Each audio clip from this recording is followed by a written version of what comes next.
We like to think we have a choice, that when we're frustrated or spiraling, we can just decide to feel differently. Choose gratitude. Choose calm. Choose better. But here's the reality. In the moment, it doesn't feel like a choice. It feels like totality.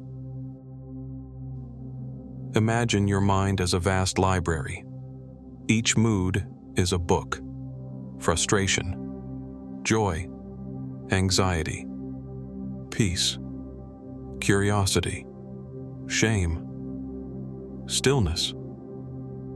They're all sitting on the shelf, all available, always. But here's what happens. You're in the middle of a bad day. You grab the book of frustration, and as soon as you start reading, you forget there's a library. It's not that frustration isn't real. It's just that it starts to feel like the only book that ever existed. Like it's not just a mood. It's reality itself. And that, right there, is the trap. This is where advice gets slippery. We're told, you have a choice. Just shift your perspective. Smile in your mind. Think of something beautiful, which is all well-intentioned. And sometimes it even works. But more often, the moment you hear that advice while stuck in the middle of the frustration book, your brain hears, "You're weak. You failed. You should be better at this by now." Now you're reading the book of meta-shame about feeling bad. Congrats, you've gone 2 levels deep in the library dungeon. Here's the real move. Not flipping to a better book. Not fixing the mood. Not performing the good vibes only dance. Just this. Notice that you're holding a book. That's it. Noticing what's in your hands, without judgment, without urgency. Oh, I'm knee-deep in frustration right now. That one moment of recognition, that's the spell breaker. You don't have to put it down right away. You don't have to grab a new one. You just have to see it. Over time, this changes everything. You stop thinking there's a problem to fix. You stop scolding yourself for not being a master of emotional Aikido. You become something else entirely. A brilliant, kind, well-read librarian who knows every book in the building, who's been through them all a dozen times, and just keeps noticing what's in her hands.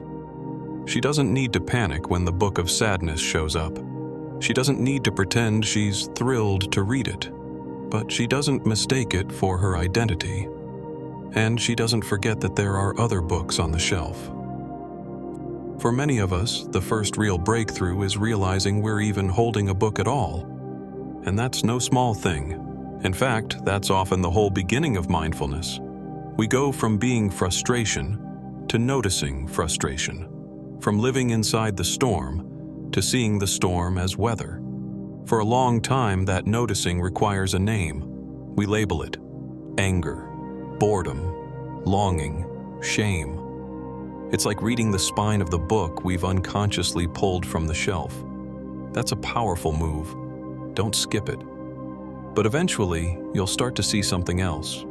The point of naming the book was never to cling to it. It was to realize it's not the only book in the room. At some stage, you may even get tired of naming. You'll notice the same titles showing up again and again. Ah, the book of worry. Yep, been there. And you'll put it down. Not out of force, but familiarity. You don't need to burn it or deny it. You just don't have to read it cover to cover anymore. So yes, go ahead and name the mood, especially if you're just beginning. That label might be the first switch that flicks the lights back on. But over time, the deeper skill is subtler. Not becoming the mood, not needing a name for it, just knowing, I'm holding a book. And that truly is enough.